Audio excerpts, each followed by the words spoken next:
ಕರ್ನಾಟಕ ಎಕ್ಸ್‌ಪ್ರೆಸ್‌ಗೆ ಸ್ವಾಗತ. ನಾನು ಲಾವಣ್ಯ. ನಾನು ಸಿದ್ದರಾಮಯ್ಯ ಏನು ಮಾತನಾಡ್ಕೊಂಡಿದ್ದೇವೆ ಅನ್ನೋದು ನನಗೆ ಗೊತ್ತಿದೆ. ಈಗ ನಾವು ಕದ್ದು ಮುಚ್ಚಿ ಮಾತನಾಡ್ಕೊಂಡಿಲ್ಲ ಅಂತ ಡಿಸಿಎಂ ಡಿಕೆ ಶಿವಕುಮಾರ್ ಅವರು ಹೇಳಿದ್ದಾರೆ. ದೆಹಲಿಗೆ ತೆರಳುವ ಮುನ್ನ ಸದಾಶಿವನಗರದ ನಿವಾಸದಲ್ಲಿ ಮಾಧ್ಯಮಗಳ ಜೊತೆ ಮಾತನಾಡಿದ ಅವರು, ಗೊಂದಲ ಬೇರೆಯವರಿಗೆ ಇರಬಹುದು, ಆದ್ರೆ ನನಗೆ ಯಾವುದೇ ಗೊಂದಲ ಇಲ್ಲ.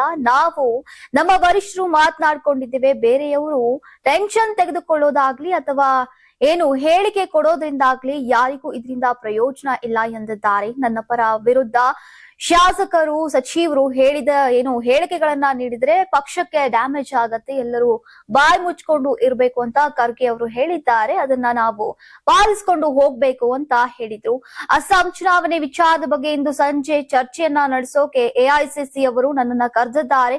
ಕೇರಳಕ್ಕೆ ಹೋಗಿದ್ದೆ, ಈಗ ಮುಗಿಸಿಕೊಂಡು ಅಸ್ಸಾಂಗೆ ಹೋಗ್ಬೇಕು ಎಂದಿದ್ದಾರೆ. ರಾಜ್ಯ ಕಾಂಗ್ರೆಸ್ನಲ್ಲಿ ನಾಯಕತ್ವ ಬದಲಾವಣೆಯ ಗುಸುಗುಸು ಪಿಸುಪಿಸು ಚರ್ಚೆ ಜೋರಾಗಿದೆ. ಈಗ ಬಜೆಟ್ಗೆ ಮುನ್ನವೇ ಉಪಮುಖ್ಯಮಂತ್ರಿ ಡಿಕೆ ಶಿವಕುಮಾರ್ ಅವರು ದೆಹಲಿಯಲ್ಲಿ ಠಿಕಾಣಿ ಹೂಡಿದ್ದು, ಈಗ ಸಿಎಂ ಹುದ್ದೆಗಾಗಿ ಹೈಕಮಾಂಡ್ ನಾಯಕರ ಮನವೊಲಿಕೆಗೆ ಕಸರತ್ತನ್ನ ನಡೆಸಿದ್ದಾರೆ ಅಂತ ತಿಳಿದು ಬಂದಿದೆ. ಶತಾಯುಗದ ಸಿಎಂ ಪಟ್ಟಕ್ಕೇರಲೇಬೇಕು ಎಂಬ ಹಠಕ್ಕೆ ಬಿದ್ದಿರುವಂತಹ ಡಿಕೆಶಿ ಈ ಬಾರಿ ನೇರವಾಗಿ ಸೋನಿಯಾ ಗಾಂಧಿ ಅವರನ್ನೇ ಭೇಟಿಯಾಗಿ ತಮ್ಮ ಮನದಾಳದ ಮಾತುಗಳನ್ನ ಬಿಚ್ಚಿಡೋಕೆ ಸಜ್ಜಾಗಿದ್ದಾರೆ ಎನ್ನಲಾಗಿದೆ. ಇನ್ನು ಡಿಕೆ ಶಿವಕುಮಾರ್ ಅವರ ಈ ಕದ್ದು ಮುಚ್ಚಿ ತಂತ್ರಗಾರಿಕೆಗೆ ಈಗ ಸಿಎಂ ಸಿದ್ದರಾಮಯ್ಯ ಅವರು ಕೆಂಡಾಮಂಡಲರಾಗಿದ್ದಾರೆ. ಹೀಗಾಗಿ ಮತ್ತೆ ಕಾಂಗ್ರೆಸ್ನಲ್ಲಿ ಸಿಎಂ ಕುರ್ಚಿ ಕಿತ್ತಾಟ ಮುನ್ನೆಲೆಗೆ ಬಂದಿದ್ದು, ಈಗ ಇದು ಯಾವ ಸ್ವರೂಪ ಪಡೆದುಕೊಳ್ಳುತ್ತೋ ಅನ್ನೋದನ್ನ ಕಾದ್ ನೋಡ್ಬೇಕಿದೆ.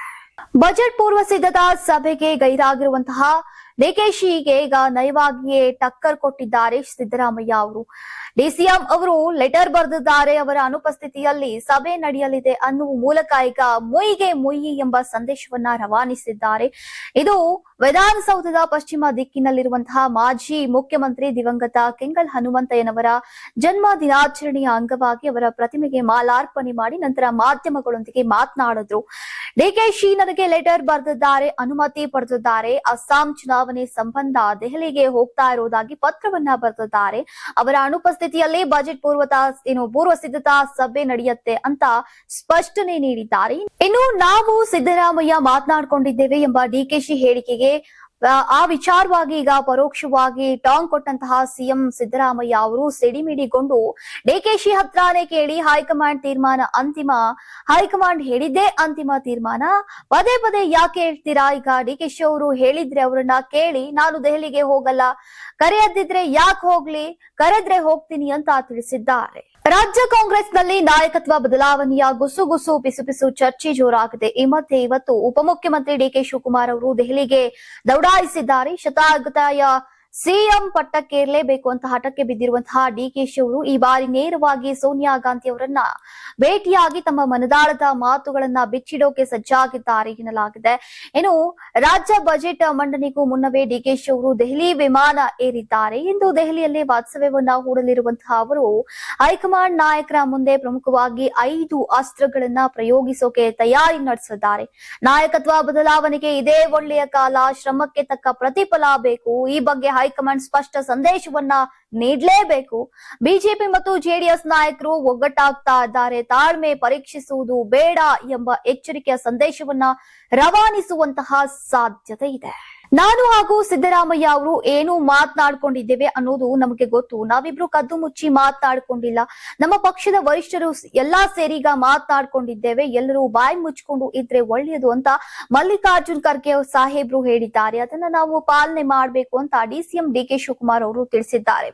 ಸದಾಶಿವನಗರ ನಿವಾಸದ ಬಳಿ ಮಾತನಾಡಿದಂತಹ ಅವರು ಅಧಿಕಾರ ಹಂಚಿಕೆ ಕುರಿತು ನಾಯಕರ ಹೇಳಿಕೆ ಬಗ್ಗೆ ಪ್ರತಿಕ್ರಿಯಿಸ್ತಾ, ನನ್ನ ಪರ ವಿರುದ್ಧ ಹೇಳಿಕೆಗಳನ್ನ ಶಾಸಕರು ಸಚಿವರು ಯಾರೇ ನೀಡ್ತಾ ಇರಬಹುದು, ಆದ್ರೆ ಈ ಹೇಳಿಕೆಗಳು ಪಕ್ಷಕ್ಕೆ ಹಾನಿ ಮಾಡುವ ಹೇಳಿಕೆಗಳೇ ಹೊರತು ಪಕ್ಷಕ್ಕೆ ಒಳ್ಳೆಯದನ್ನ ಮಾಡುವ ಹೇಳಿಕೆಗಳಲ್ಲ ಅಂತ ಹೇಳಿದ್ದಾರೆ. ಇನ್ನು ಪ್ರತಿದಿನವೂ ನನಗೆ ಶುಭ ದಿನ, ಶುಭ ಜೀವನ, ಶುಭ ಪ್ರಾರಂಭ, ಯಶಸ್ಸಿನ ದಿನ, ಪ್ರತಿದಿನವೂ ಕಷ್ಟದ ದಿನವೇ. ಈಗ ಪ್ರತಿದಿನವೂ ಏನು ಸುಲಭವಾಗಿ ಇರುವುದಿಲ್ಲ.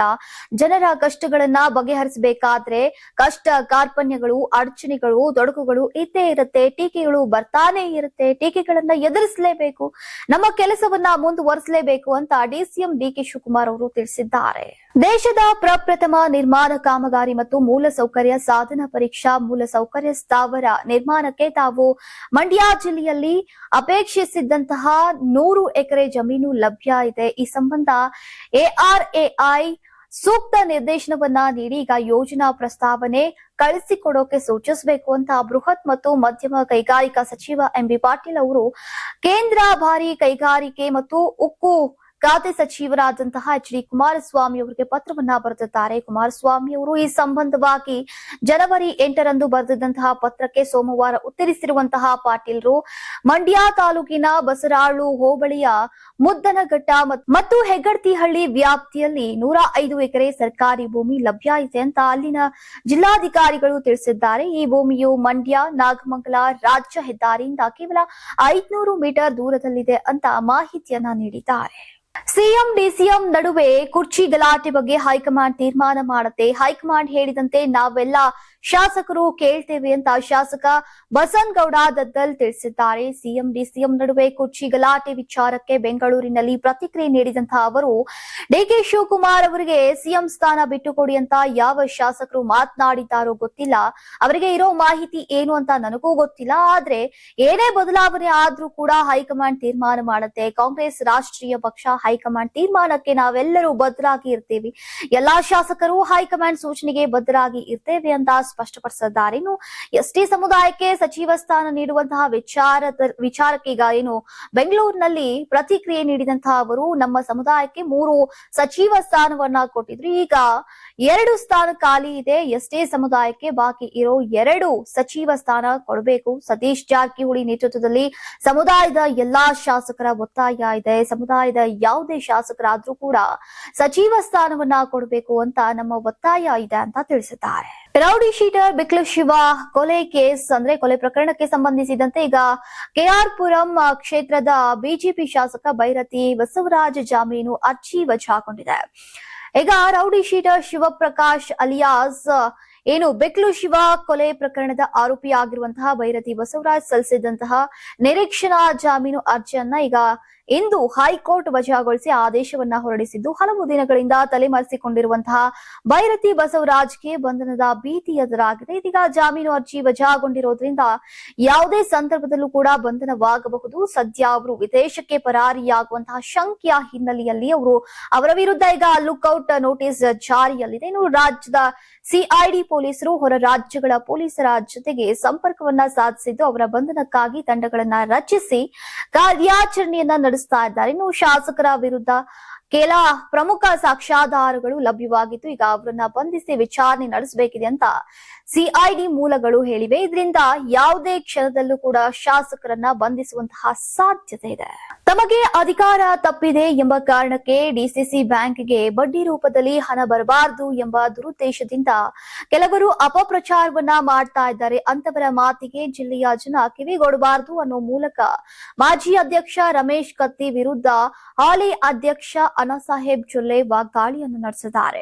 ಠೇವಣಿದಾರರು ಮತ್ತು ಸಾಲಗಾರರು ಸೇರಿದಂತೆ ಎಲ್ಲರ ಹಿತ ಕಾಯೋಕೆ ಬದ್ಧರಾಗಿದ್ದೇವೆ. ಅನಗತ್ಯವಾಗಿ ಸುಳ್ಳು ಮಾಹಿತಿಯನ್ನ ನೀಡಿ ಅಪಪ್ರಚಾರ ಮಾಡ್ತಾ ಇರುವಂತಹ ಡಾಕ್ಟರ್ ಮಹಂತೇಶ್ ಕಡಾಡಿ ಅವರಿಗೆ ಏನು ನೋಟಿಸ್ ಅನ್ನ ನೀಡಿ ಕಾನೂನು ಕ್ರಮವನ್ನ ಕೈಗೊಳ್ಳಲಾಗ್ತಾ ಇದೆ. ಮುಂದಿನ ದಿನಗಳಲ್ಲಿ ರಮೇಶ್ ಕತ್ತಿ ಅವರಿಗೂ ಕೂಡ ನೋಟಿಸ್ ಅನ್ನ ನೀಡಲಾಗುವುದು ಎಂದಿದ್ದಾರೆ.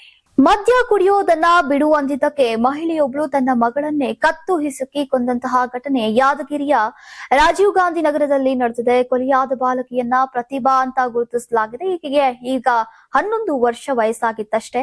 ಆಕೆಯ ತಾಯಿ ನಿರ್ಮಲಾ ಕೊಲೆಗೈದಂತಹ ಆರೋಪಿಯಾಗಿದ್ದಾಳೆ. ಮಗಳನ್ನ ಕೊಲೆಗೈದು ಆತ್ಮಹತ್ಯೆಯ ಕಥೆಯನ್ನ ಕಟ್ಟಿದ್ಲು. ಜ್ಯೂಸ್ ಕುಡಿಯೋಕೆ 15 ರೂಪಾಯಿ ಹಣ ಕೇಳಿದ್ಲು.